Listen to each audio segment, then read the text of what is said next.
Durante las primeras horas de su captura, un hombre conocido en el bajo mundo como el Gato decidió romper el silencio.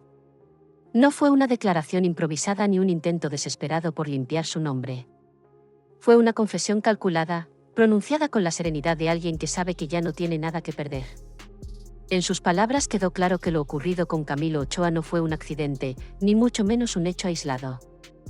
Fue una misión diseñada con precisión, un movimiento dentro de un tablero más grande, donde cada pieza ya estaba marcada desde antes de que la historia comenzara.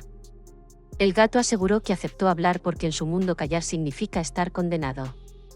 Y lo que reveló no solo expone su propio destino, sino también la maquinaria implacable de una organización que opera en las sombras. Una maquinaria que convierte a víctimas en cómplices, que manipula con el miedo y que nunca deja nada al azar. Lo que está por escuchar no es un rumor ni una especulación. Es el relato directo de quien ejecutó la orden y que hoy, sentado frente a las autoridades, entiende que cada palabra que pronuncie puede ser la última. El Gato no tardó en explicar por qué había decidido hablar. Para él, guardar silencio era lo mismo que firmar su sentencia. En este negocio, dijo, si callas, estás acabado. Sus palabras revelaban más que un simple miedo, eran la aceptación de una realidad en la que la lealtad no garantiza protección, sino apenas prolonga el inevitable final. Desde el primer instante, dejó claro que no existía ninguna enemistad personal con Camilo Ochoa. No había cuentas pendientes ni un pasado oscuro que los uniera. Su papel fue estrictamente el de ejecutar órdenes que venían desde arriba, órdenes que no admitían discusión ni retraso. El objetivo no era Camilo como persona, sino lo que representaba, una voz con alcance, una imagen pública que se había vuelto incómoda para quienes controlaban las sombras. El Gato confesó que la promesa era clara. Si completaba la misión, ascendería de rango dentro de la estructura criminal. Un premio envenenado que, por momentos, parecía más una trampa que una oportunidad. Sin embargo, no había escapatoria. Dentro de esa organización, rechazar una orden no solo equivale a perder la vida, sino también a condenar a la familia. Por eso aceptó. Y en ese instante, según reconoció, su destino quedó sellado. Pero lo que más estremeció a quienes escuchaban no fue la frialdad con la que narraba cada detalle, sino la calma con la que repetía una y otra vez que el silencio de Ochoa era un mensaje. No era un castigo personal. Era un ejemplo.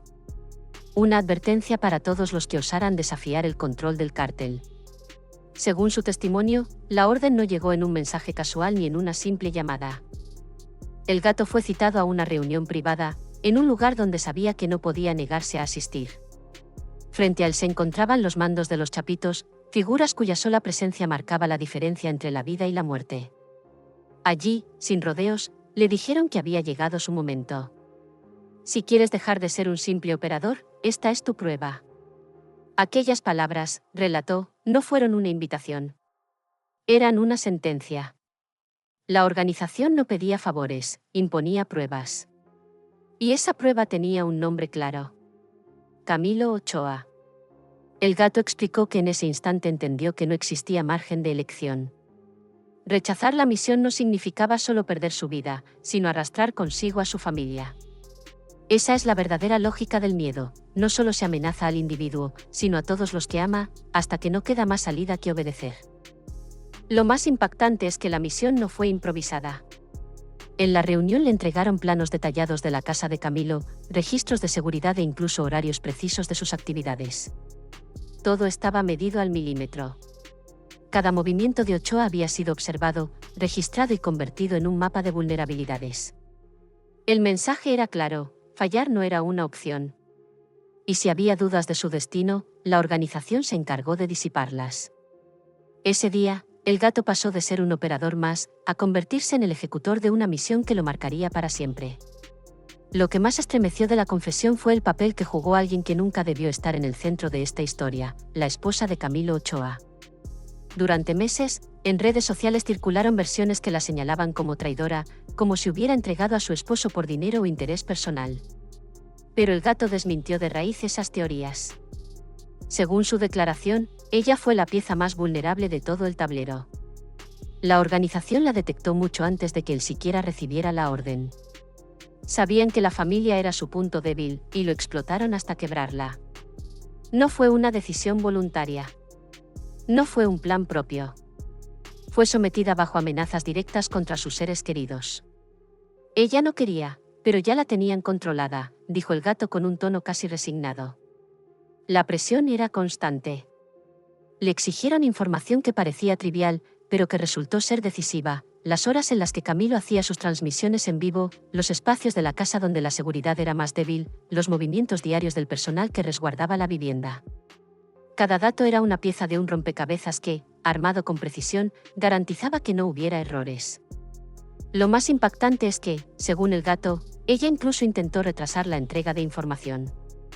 Buscaba ganar tiempo, quizá esperando un milagro o que alguien descubriera lo que estaba pasando. Pero cada intento de resistencia se encontraba con nuevas amenazas. Yo la vi quebrarse, confesó el sicario. Nunca quiso hacerlo, pero en este mundo, cuando la organización decide, no hay vuelta atrás. Con esas palabras, se desmoronaba la imagen de una esposa traidora. Lo que emergía era algo mucho más brutal, la de una mujer utilizada como engranaje de una maquinaria que la atrapó desde el primer instante. Una víctima convertida en cómplice involuntaria, cuya única culpa fue haber amado a alguien a quien los poderosos habían decidido silenciar. Camilo Ochoa había hecho de sus transmisiones en vivo una costumbre. Era parte de su vida diaria, un momento íntimo que compartía con miles de seguidores desde la comodidad de su habitación. Lo que para él era rutina, para la organización se convirtió en la oportunidad perfecta. Esa costumbre inocente, repetida tantas veces, terminó siendo la pieza clave que permitió ajustar la operación con precisión quirúrgica. El gato relató que la fecha elegida no fue al azar. Estaba marcada en un calendario invisible, esperando el momento exacto en que Camilo estaría frente a la cámara, despreocupado, sin sospechar que afuera alguien ya había atravesado el perímetro de su casa. La entrada fue posible gracias a la información obtenida bajo presión de la esposa. Entre planos y observaciones, había quedado identificado un punto ciego en la seguridad de la propiedad, un espacio mínimo, imperceptible para cualquiera, pero suficiente para colarse sin ser detectado. El objetivo estaba marcado, no debía fallar, confesó el gato con frialdad. Esa noche no había improvisación ni margen de error. La rutina de Camilo, lo que parecía inofensivo, había sido estudiada hasta el detalle. Lo que él compartía con su público se convirtió en la misma trampa que selló su destino. La confesión llegó a su punto más crudo cuando el gato describió lo que ocurrió dentro de la casa. Camilo estaba sentado en la cama, en plena transmisión en vivo, mostrando ropa y conversando con sus seguidores. Nunca imaginó que, a pocos pasos, alguien ya había atravesado el perímetro y avanzaba directo hacia su habitación. El gato relató que Camilo notó la presencia extraña apenas unos segundos antes. Su reacción fue instintiva, corrió hacia el baño, quizás buscando un refugio, un espacio seguro, o al menos unos segundos para pensar en cómo escapar. Pero la misión no dejaba espacio para vacilaciones. El baño, ese rincón que para cualquiera representaría un escondite, se convirtió en la última escena de la historia. Allí lo alcanzó el gato. La instrucción era clara, no debía quedar registro de resistencia ni tiempo para que alguien interviniera, confesó con frialdad. No había posibilidad de diálogo, ni margen de error. Una vez cumplida la orden, el sicario siguió el plan al pie de la letra. Salió de la habitación con rapidez, recorriendo la ruta previamente marcada para desaparecer sin dejar huella. Cada paso había sido ensayado en su mente como parte de una coreografía invisible: entrar, cumplir y salir. Todo en cuestión de minutos. La escena que muchos imaginaron como un ataque caótico fue, en realidad, una operación fría y calculada. Camilo, rodeado por sus objetos personales y conectado con su público en tiempo real, no supo que esa transmisión se convertiría en su último contacto con el mundo. Después de cumplir la orden, el gato siguió el plan de escape que había memorizado una y otra vez. Afuera, a pocas calles de la vivienda, lo esperaba un vehículo de apoyo. El trayecto estaba medido al segundo, diseñado para que, en menos de 5 minutos, ya estuviera fuera de la zona y rumbo a un escondite seguro. Pero lo que parecía un cierre perfecto estuvo a punto de convertirse en desastre. Al doblar por una de las avenidas de salida, apareció un patrullaje imprevisto. Una unidad de policía recorría la zona en el momento exacto en que la camioneta debía recogerlo. Por unos segundos, todo estuvo en riesgo. El escape podía venirse abajo y con él, la misión entera. El corazón me golpeaba en el pecho, reconoció el gato en su confesión. Pensó que todo el plan se derrumbaba, que la captura era inminente. Sin embargo, la experiencia del conductor que lo esperaba fue decisiva. Con sangre fría, desvió el trayecto, tomó una ruta alterna y logró despistar al patrullaje antes de que siquiera sospecharan lo que acababa de ocurrir a pocas calles.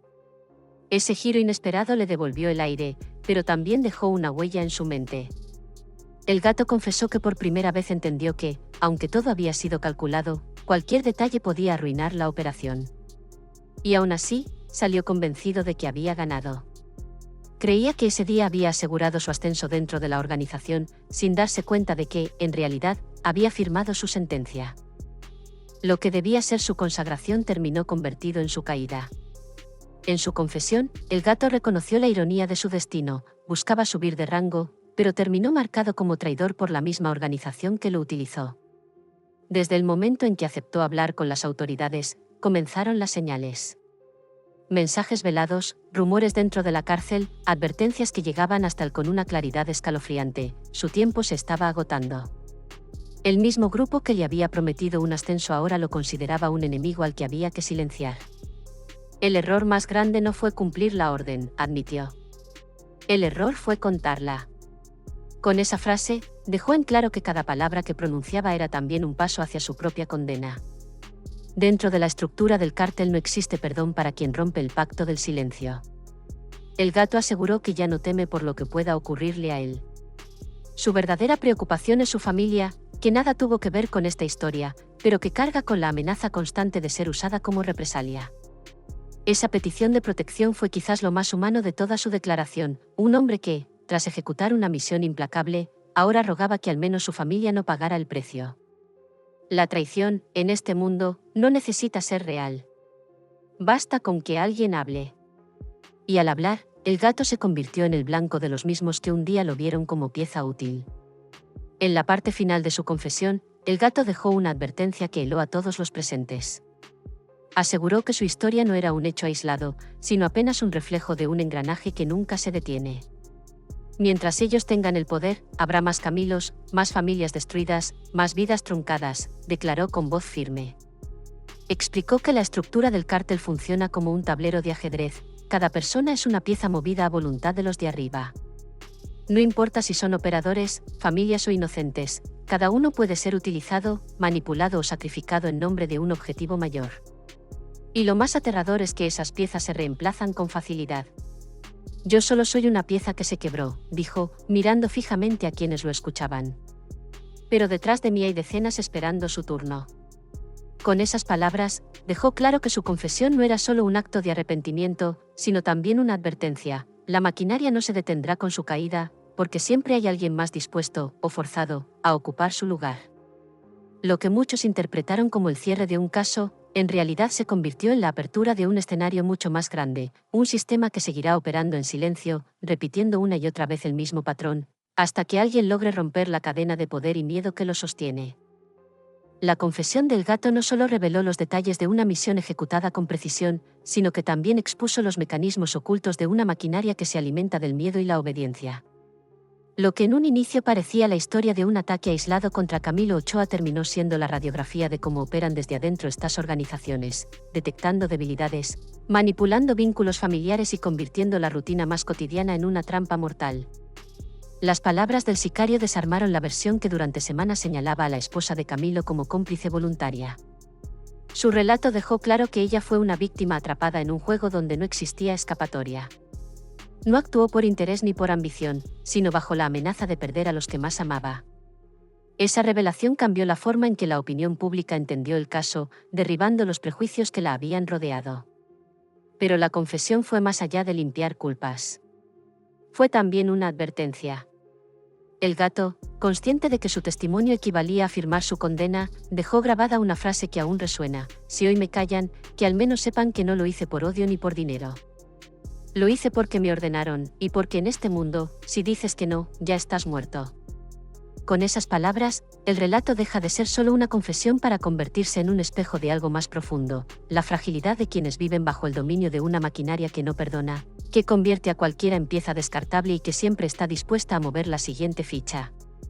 La pregunta que queda es inevitable: ¿será capaz el Estado de proteger a un hombre que se convirtió en testigo incómodo, o su voz se sumará pronto a la lista de silencios que nunca obtuvieron justicia?